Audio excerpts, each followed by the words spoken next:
Kentucky lags behind Ohio and Tennessee in incentives. In Ohio and Tennessee, that larger cap has helped many residential customers make the jump into solar. What we need to see in Kentucky is not only a renewable portfolio standard that encourages utilities to adopt solar, what we also need to see is direct incentives that help give us a kickstart, if you will. For a solar industry to grow, there has to be enough customers, enough base to support installation companies like mine, to support distributors that come in and provide the equipment, and to support the training programs that teach installers how to do what we do. And that initial grant is really important to getting these programs off the ground. For us to be a viable company long term, what we need to see are incentives like exist in our neighboring states. Costs of solar are falling every year. The availability of product and knowledgeable installers is increasing. Unfortunately, it's hard to say either of those things about the state of Kentucky, where we don't have the grant money, where the installer base has not been growing because there's no real driving market to encourage it to grow. I was eager to come back to Kentucky and try and start a renewable energy company. It is hard to be installing renewable energy in a state where we advertise coal-fired electricity as being the cheapest east of the Mississippi.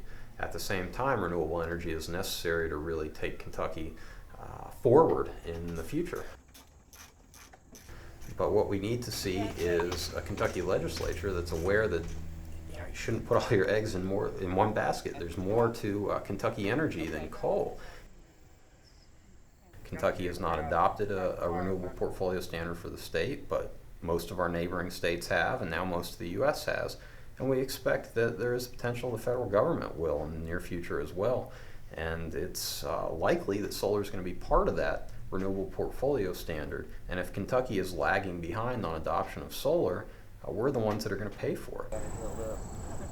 Costs continue to come down. It's essential to lay the groundwork for Kentucky to have a real solar energy industry. And without that, we'll continue to be seeing installers come in from Ohio and Tennessee to install state-based projects here. And what I'd also like to make sure that the Kentucky legislature is clear on is that the federal government is investing in solar now, and they're investing millions of dollars in solar in Kentucky alone. And that money is currently going as much out of state to the Ohio installers and the Tennessee installers that are coming in and accepting these jobs and able to do them at a lower cost as it is to Kentucky companies. For solar energy to grow within Kentucky, what we really need is a portfolio of solar incentives issued by the state. Targets that the utilities are encouraged to reach in terms of solar production, expanded cap that allows us to install something to, say, power a home or a small business.